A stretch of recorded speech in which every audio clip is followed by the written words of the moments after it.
உலகத்தின் 3 சித்தாந்தங்கள். ஆசை ஒரு காலம் வீண் போகாது. 2. சோதிடம் கட்டாயம் பலிக்கும். 3. கலியுகத்தில் மற்ற யுகங்களைப் பற்றி எனக்கு தெரியாது. நல்லவன் நன்மை அடைவதும் கெட்டவன் தீமை அடைவதும் நிச்சயமில்லை. ஆம், இதெல்லாம் எப்படி இவ்வளோ தைரியமாக நான் சொல்கிறேன் அப்படின்னு சொல்லி பார்க்குறீங்களா?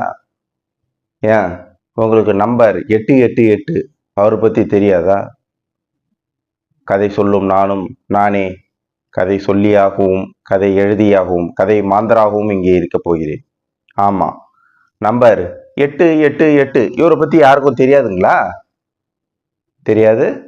ஆனால் எனக்கு நல்லா தெரியுமே. அந்த சென்ட்ரல் ஜெயிலில் 12வது பிளாக்ல 12ஆம் நம்பர் ரூமில் இருந்தார். அது எப்படி அவ்வளோ துல்லியமாக சொல்கிறேன்னு என்ன கேட்குறீங்களா?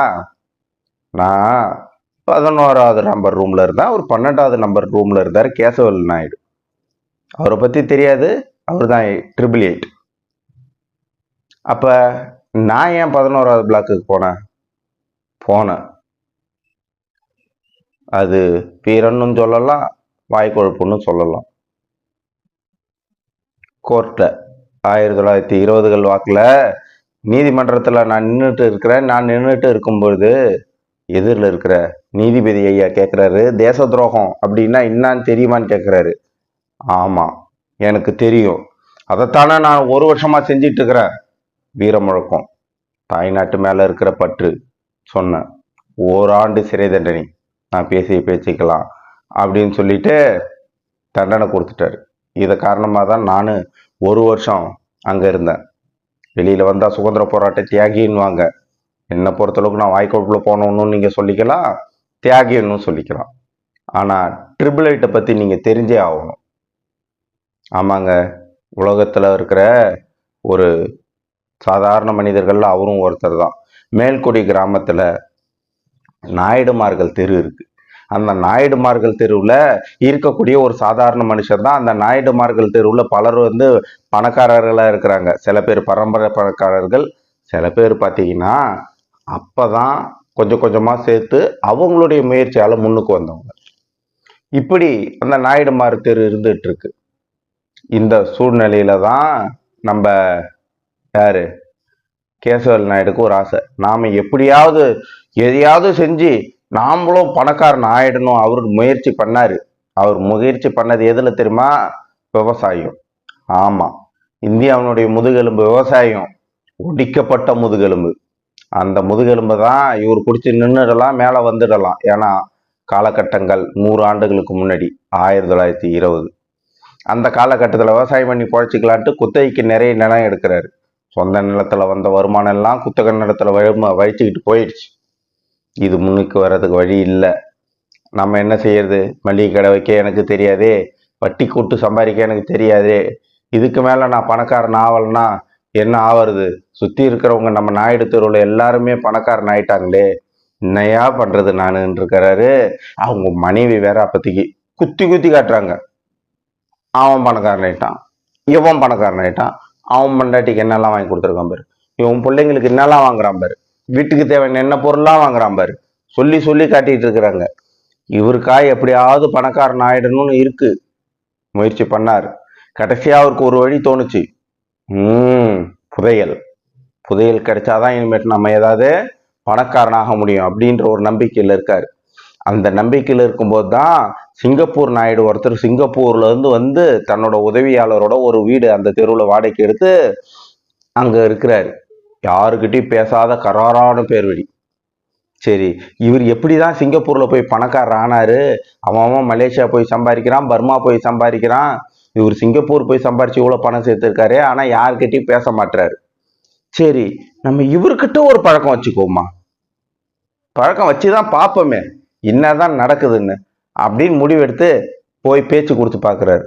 இவரா கராரான மனுஷன், அதிகம் பேசல. இந்த ஊர்ல நல்ல காய்கறியே கிடைக்க மாட்டேது ஓய் அப்படின்றார்.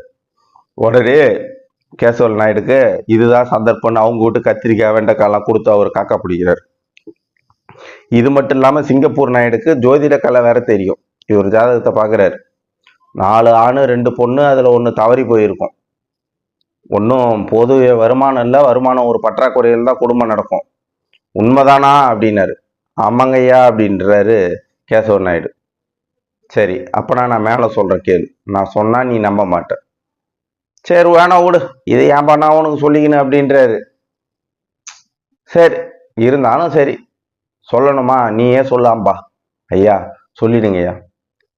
இந்த ஜாதகக்காரனுக்கு அதிர்ஷ்டம் அடிக்க போகுது, அதுவும் 42வது வயசுல, புதையல் மூலியமா. ஜல சம்பந்தப்பட்ட இடத்துல இருந்து புதையல் கிடைக்க போகுதுப்பா, புதையல் புதையல் அப்படின்றாரு. ஆஹா, இவருக்கா ஒரே ஆர்வம். நாம நினைச்சுன்னு இருந்தோமே புதையல்ல பணக்காரனா இல்லான்ட்டு, டடா புதையல் கிடைக்க போதா, சந்தோஷம்டா சாமி அப்படின்ட்டு புதையலுக்காக ரொம்ப ஆர்வமாக காத்துட்டு இருக்காரு. சரி, தேடுவோம் புதையலன்னு சொல்லிட்டு, அதுவும் உங்க வீட்டுக்குள்ளேயே கிடைக்க போகுதுன்றாரு. அப்ப வீட்டுக்குள்ளேயே கிடைக்க போதான உடனே அன்னைக்கு ராத்திரிக்கு தூக்கம் வரல கேசவ நாயுடுக்கு.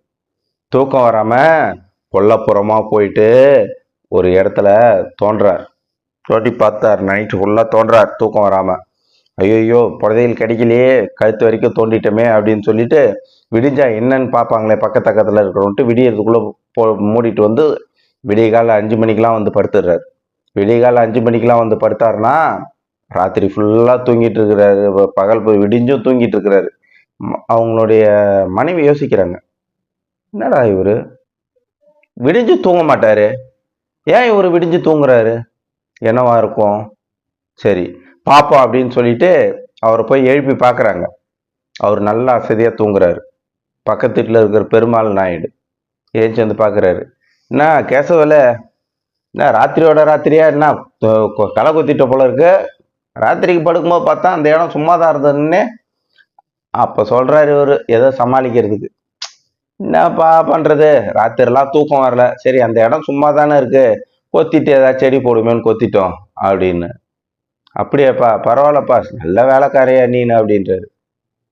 மறுநாள் இன்னைக்கு ராத்திரி இன்னொரு இடத்தையும் நோண்டுறோம், நம்ம வீட்டுக்குள்ளதான் இந்த புதையல் கிடைக்குது, ஒரு இடமா நோண்டி தேடிடுறோன்ட்டு நைட்டு உட்காந்துட்டு இருக்காரு. பெருமாள் நாயுடு இன்னைக்குன்னு பார்த்து தூங்கலை போல இருக்கு. வெளியில வர்றதும் போறதுமா, தோட்டத்து பக்கம் சிறுநீர் கழிக்க வர்றது போறதுமா, இப்படியே இருக்கிறாரு. என்னடா இந்த மனுஷனும் தூங்க மாட்டான்னு இவருக்கு பக்கு பக்கு பக்கு பக்குன்னு 12ஆவது. நரி உள்ள ஓடுற சத்தம்லாம் கேட்குது, எல்லாம் கேட்குது, அந்த சத்தம் நரி சத்தம் எல்லா சத்தமும் கேட்குது. என்னதாண்டா பண்றது, எப்படி தாண்டா நம்ம போய் இந்த புதையில தேடுறதுன்னு யோசிச்சுக்கிட்டே கடப்பார மண்வெட்டியோட போயிடுறாரு தோட்டத்துக்கு. மறுபடியும் பெருமாள் நாயுடு வெளில வர்றாரு, அவங்ககிட்ட திறந்துக்கிட்டு தோட்டத்து பக்கமா. கேசவ நாயுடு சரி டக்குன்னு நம்ம கிணத்துல இறங்கிடுவோன்ட்டு கிணத்துல இறங்குறாரு. கிணத்துல மார்பளவு தண்ணி தான் அன்னைக்கு இருந்தது. இறங்கி மறைஞ்சிக்கிறாரு. மறைஞ்சிக்கிட்டு கிணத்துலேருந்து ஏறலான்னு பார்த்தா காலில் ஏதோ தட்டுப்படுது. தட்டுப்பட்டதுக்கு அப்புறம் பார்த்தா என்னண்டா அப்படின்னு சொல்லிட்டு ஒரு கயிறை கட்டி இழுத்து பார்த்தா ஒரு தவளை, பித்தளை தவளை.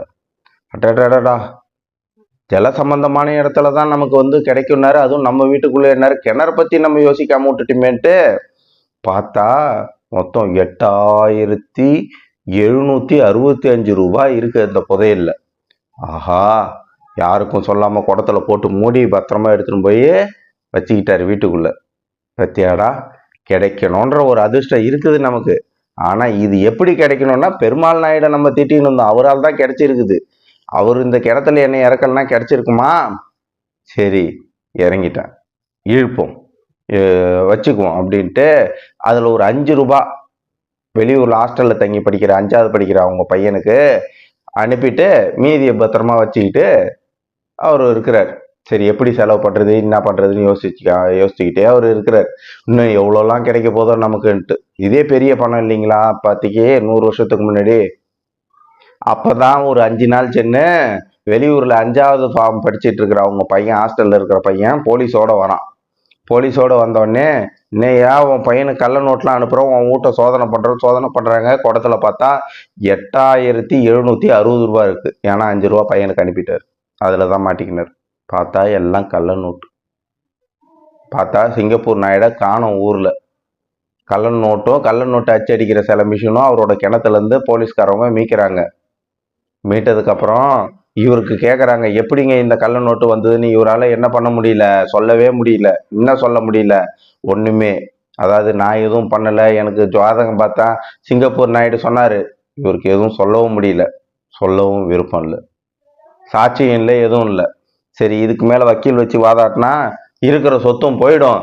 குற்றத்தை போய் நீதிபதி கிட்ட நடந்தது உள்ளதை உள்ளபடி சொல்லிட்டு என்ன தண்டனை கிடைக்குதோ, நல்லதுக்கு நடக்குதோ கெட்டது நடக்குதோ, நமக்கு நடக்கிறது நடக்கட்டும், நம்ம போய் சரண்டர் ஆயிடுவோம்னு சொல்லிட்டு நம்ம ஒத்துக்குவோம்னு சொல்லிட்டு ஒத்துக்கிட்டு அமைதியா போயிடுறாரு. இப்படிதாங்க இந்த நம்பர் 888 அவருக்கு கிடைச்சது. 888. அதனால தான் அவர் மத்திய சிறையில் இருக்கிறார். இப்போ நான் இந்த கதை ஆரம்பிக்கிறதுக்கு முன்னாடி 3 உலக விஷயங்கள் சொன்னேன் பார்த்தீங்களா? அத்தனையும் உண்மை நினைக்கிறீங்களா? அத்தனையும் போய். அதிர்ஷ்டத்தெல்லாம் யாருக்கும் திடீர்னு ஒரே நாளில் பணக்காரனாக ஆக முடியாது, பணமும் வராது, அதிர்ஷ்டமும் கிடையாது. இதில் நீங்கள் மண்ணுளி பாம்பும் தேட தேவையில்ல, மலை பாம்பும் தேட தேவையில்ல, நாகமாணிக்கமும் தேட தேவையில்ல, எதுவும் இல்லை. அதெல்லாம் வரும்போது உழைப்பினால தானால கொஞ்சம் கொஞ்சமாக தான் கண்டிப்பாக சேரும். அப்படி வர பணம் தான் நமக்கு நிலைக்கும். இதுதான் நம்பர் 888 கதை. இந்த கதையை எழுதியவர் கல்கி அவர்கள்.